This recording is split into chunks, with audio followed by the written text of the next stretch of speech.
Alright. What's going on, guys? The Great King 22 here, and today I'm here with my Elimination Chamber, like a review, reaction, thoughts, all the above, right?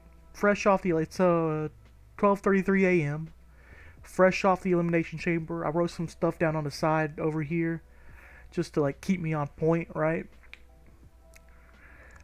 And yeah, I'll just go through it in order and give my thoughts and opinions on what I think they might be going. And yeah, so first off, the event started with the women's elimination chamber match. I'm trying to remember everybody who participated. I probably should have wrote it down, right? You had Liv Morgan, you had Asuka, you had Carmella, Raquel Rodriguez,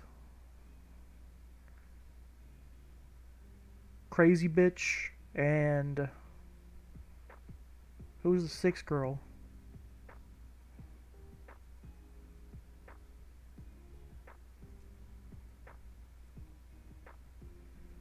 Natalia. So you had that match, and I honestly thought it was a solid match. I think it started a little bit slow with Natalia and Liv Morgan. Picked up a bit of the way through. I think they definitely overused the stuff in the person's head through the square rinks of the chamber, right? I think it was used like 6 times just in the women's chamber match alone. Used like once or twice in the men's, but that was definitely an overused spot. Maybe like once or twice, like once and then as revenge back. But I mean, 6 times? Come on now, let's calm down a little bit. Anyways, I enjoyed the match. I love the Liv Morgan spot. I forget who you had in the corner, but I think you had Rodriguez on like the second rope or third rope, something like that. And you had like maybe Natalia underneath, someone else underneath, and they're just like fighting back and forth. And then it pans out and shows Liv Morgan standing on top of the pod, and she does like a somersault power bomb, whatever. That was cool. But yeah, Asuka won, which was definitely needed. I love Asuka as like a wrestler. Very great in the ring. Her character's a little quirky, but hey, I'm okay with it, right? So yeah, thought it was a solid match. I'd give like a maybe like a 2.5 star if I had to rate in stars, right? Ooh, now we're on to the shitter now. Like Bobby Lashley versus Brock Lesnar. I'm going to pull up my tweet of my thoughts immediately after this one. Where are we at? Where are we at? Okay, my immediate thoughts was, yikes, Brock Lesnar Bobby Lashley was like suplex, spear, spear, F5, F5, spear, full Nelson, low blow DQ. After the match was over, F5, F5, F5, F5. And I ended it off by saying that was one of the worst pay-per-view matches I've seen in a while, to be honest. That was my initial immediate thoughts, right? Just thought I'd throw that out there. Yeah, that was horrible. Bad. Crowd like chanted something here and there, I think. But they weren't very loud. It was just bad match, or like bad wrestling, bad finish, bad everything. Like had 4 or 5 moves used in total. That was bad, like very. Anyways, Yeah, Bobby won by DQ. L match. Moving on. We had Edge and Beth Phoenix versus Finn Balor and Rhea Ripley. This was actually a really good match. Oh, by the way, Bobby Brock, half star, maybe no star. It was that bad. They could have not even participated, and I would have been much happier going through this pay-per-view. Okay, as I was saying, Edge and Beth versus Finn and Rhea Ripley. This was actually a really good match. Tons of spots all throughout that I enjoyed. I just liked watching it. There was a couple like 2 or 3 moments I noticed where like Beth Phoenix was a little slow in the uptake, right? I don't know if it's ring rust or age or whatever, but a little slow on some of the spots, like where it was she was supposed to break up a pinfall, and referee was going down for the 3, and referee before anybody broke it up or a pin or before he kicked out, referee just stopped, came back up, and then started back whenever Beth was in position, but that was a little awkward. Like a slingshot, bounce off the ropes running to hit Rhea. It was just slow. I mean, besides that though, Edge is still a great wrestler. Finn Balor's a good wrestler. Rhea's a good wrestler. Beth is still a good wrestler too. And yeah, it was really good. The Dominic Mysterio was getting a little annoying after his 3rd or 4th interference. I'm like, okay, bro, let's calm down with this, right? Anyways, I can't even think off the top of my head how it ended. I remember Finn Balor going into the ring and pulling the Edge off the ropes and hitting him with whatever move that was. Beth having to stay in for a little while longer, and Edge finally getting in, going crazy, doing a suicide dive, and just trying to let it recollect because it's fresh off my memory, but it also disappeared from my memory too. Yeah. I think Beth hit Rhea with her finisher on the outside, and Edge hit the execution or whatever.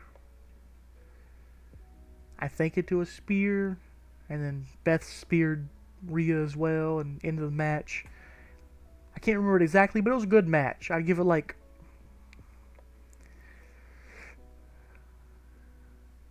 3 stars, maybe 3.5, but 3 stars for sure. Yeah, it was good. The men's chamber match. Moving on. This one, it was a really good match. Really good. I might do 3.25 though for Edge Beth. But men's chamber, really good. So many awesome spots. My favorite, with the Montez Ford climbing all the way up, going upside down, doing the Spider-Man dive. Montez Ford was going crazy that match too. Hit him with the almost hit the people's elbow, hit the rock bottom, hit the super kick, hit multiple DX suckets. Went crazy on high flying. The Edge not the Edge, Seth Rollins and what's his name? Johnny Gargano spot at the top of the pod doing the Hurricanrana off. That was awesome. I enjoyed the three sweaty dudes in a pod. That was funny watching how fast it just fogged up because 3 sweaty dudes in a pod. That was honestly funny. And yeah, beating up Austin Theory. It was a really good match. Really good. Johnny Gargano was great. Montez Ford was great. Seth was great. Theory was good too. Damian Priest was good. The big guy. Can't think of his name off the top of my head. He was okay. He kind of messed up the tempo of the match for me, to be honest. And then finally got eliminated. Yeah. I know there was a sixth, right? Or was that the sixth? I can't remember. Fuck it. I don't know. Anyways, I'd honestly like. It's weird, right? 'Cause, okay, Montez Ford's not injured. They was using like that injury as like a setup point so Logan Paul can enter. Because honest, my thoughts was I wanted Montez Ford to win this match, right? And with him winning, I was hoping for like a solo star push for Montez, and like at WrestleMania, maybe like Angelo Dawkins would turn heel because like of jealousy or something like that. That's kind of where I was wanting it to go, and I didn't really see where it was going with Austin Theory winning. The press conference, it made me see where it was going a bit more, right? Like after the entire show, I got an idea of where they're going, right? Because Austin Theory offered a open challenge for the U.S. title, right? And Edge is apparently going to accept, from what I heard as well. I only listened up to Sami Zayn's, and I paused it and I was like, all right, I'll just do this, right? Anyways, yeah. So my thoughts with what they're going to do with Theory now, probably do open challenge leading into Mania against like some legend type dudes, and have like Finn Balor's probably going to interfere with that Edge one, have someone else, and have something weird will happen again, and maybe they'll have like John Cena come. They're like, hey, enough's enough. What are we doing here?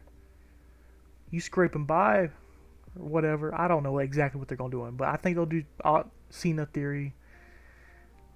I don't see why Cena would win the title, right? Unless he's coming back for a month or two. Or to like do open challenges to get until someone else wins it, right? I don't know. I don't see Cena winning. I feel like it'd just be a Austin Theory push. Either way.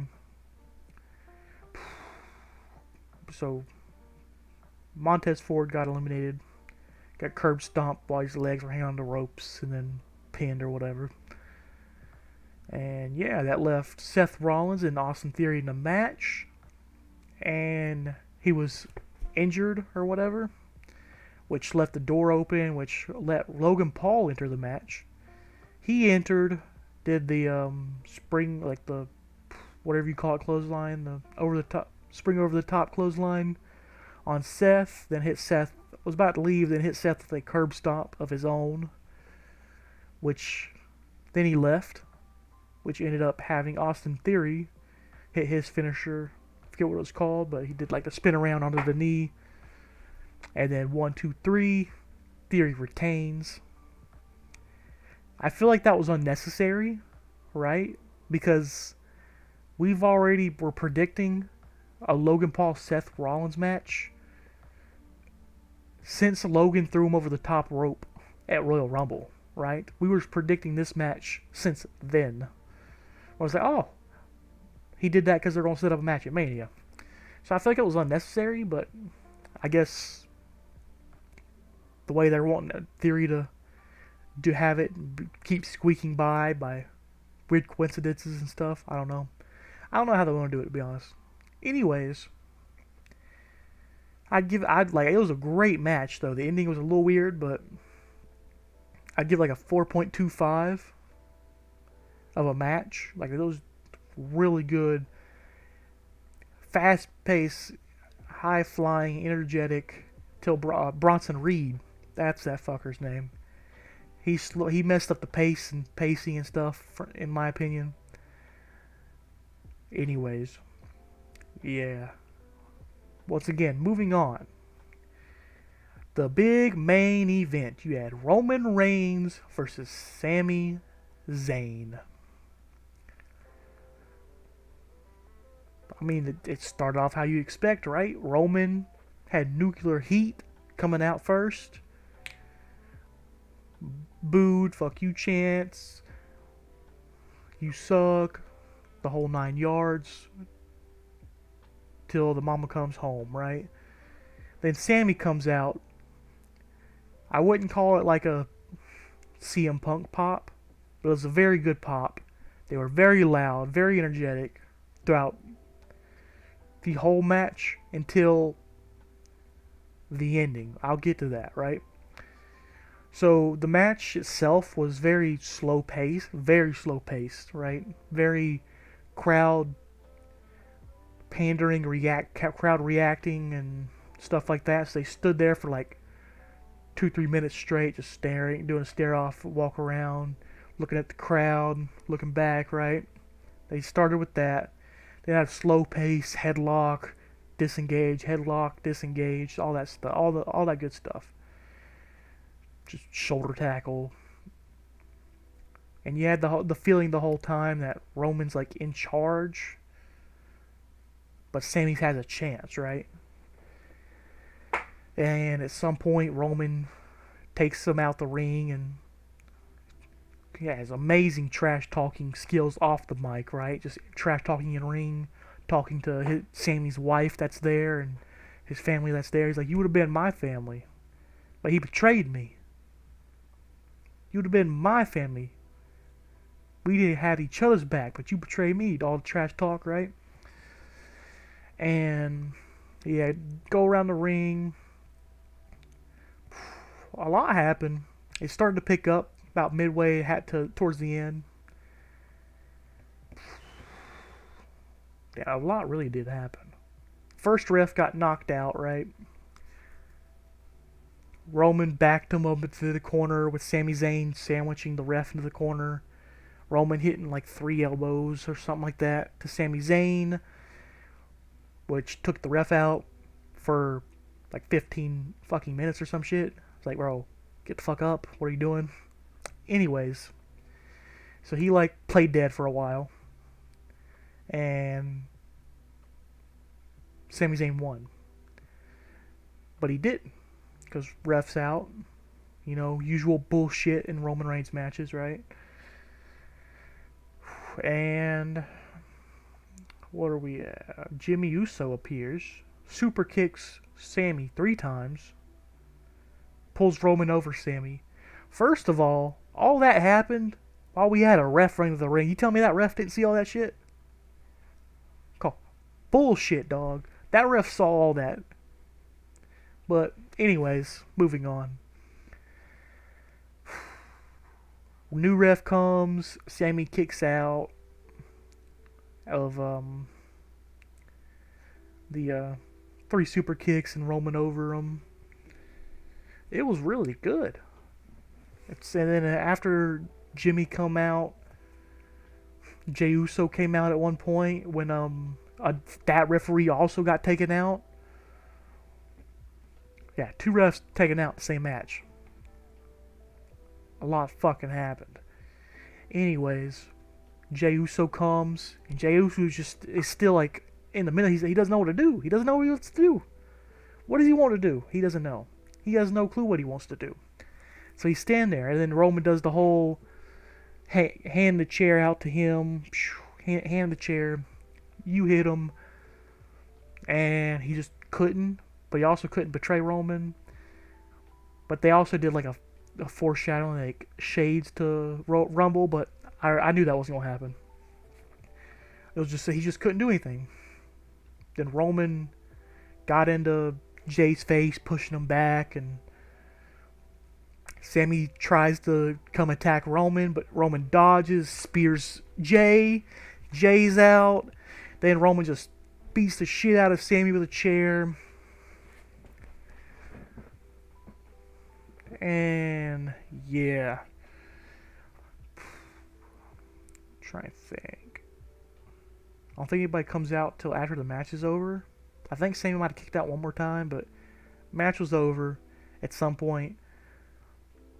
Roman hit Sammy with the spear or whatever, I'm pretty sure, and ended the match. Now the problem here, this is not what the fans desired. So, let me paint the picture. The entire night, even before the event started, the crowd's buzzing, loud. Start of the match, buzzing, loud. During the match, buzzing, loud. Ending. Silence. It's not, and it wasn't Undertaker losing the streak silence like, oh my god, did that just happen? Silence?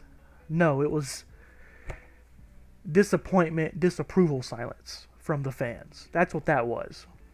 And that hit harder to me because I know, like, probably not the direction they should have went if you're getting that reaction. Because people know if Sammy loses this match, he's not getting another title shot in this Bloodline storyline. They're probably going to do something with the tag titles now. And people's not happy with that. That's like the main thing. They were silent. And that was wild.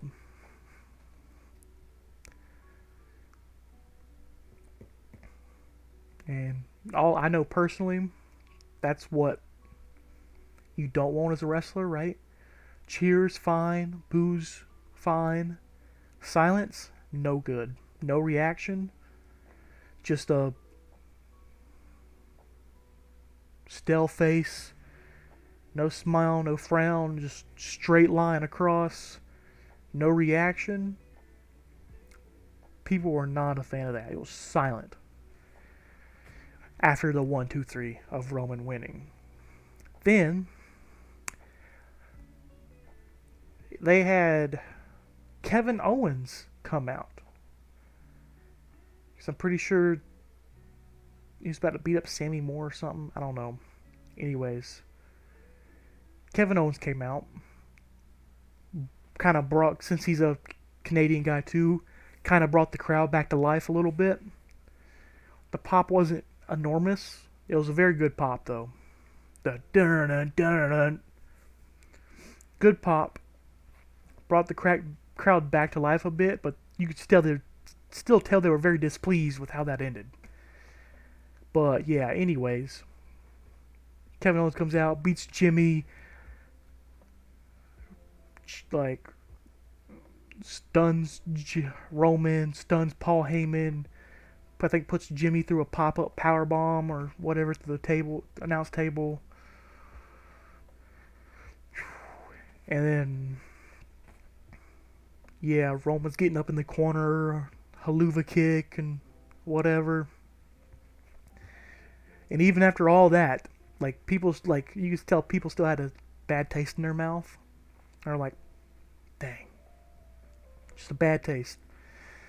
Yeah.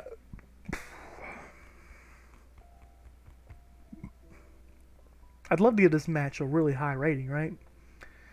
But it's that ending that's weird for me, in my opinion, because if the crowd went crazy and Roman had nuclear heat after he won and everybody's booing and nuclear heat, they hate him. That'd be different, right? But silence. Indifference, silence, disappointment.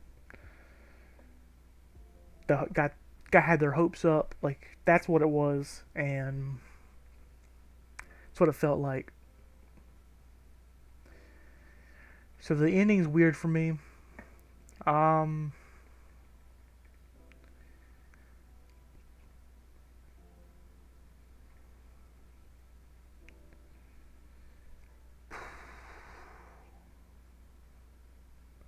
put it at 4-star.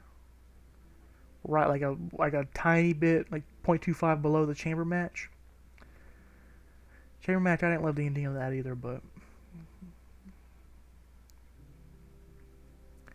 I'll put it the same, 4.25 as well. 4.25 on both. I was just thinking, because like the build up to this is crazy, and it was still crazy all through the match. It's just that ending with no reaction to the 1, 2, 3. That's what like made it bad for me, right? Because without that ending, if Roman got nuclear heat for that, I'd probably get a 4.75, maybe a 5-star. But just because of the silence, that's what made me put it down. Anyways, tell me your thoughts in the comment section down below, and what you think about the chamber. Overall, I thought it was good. I thought it was much better than the Royal Rumble, in my opinion. But yeah, like I said, leave your thoughts down below. I'll reply, and just like to see what everybody else was thinking about it. And yeah, leave a like, subscribe. All of it helps the channel, and I'll make more similar content to this, like for WrestleMania, and I might do some more like for Raw and SmackDown as well. But it'd have to be for if the Raw and SmackDown was good enough. I was thinking about doing it for the two Cody promos, right? The Cody promo with Paul Heyman and the Cody promo with Sami Zayn. Because those were both amazing promos. Holy, back to back, just bangers. Anyways, yeah, like I was saying, thank you guys for watching. And I will check y'all guys next time. Goodbye.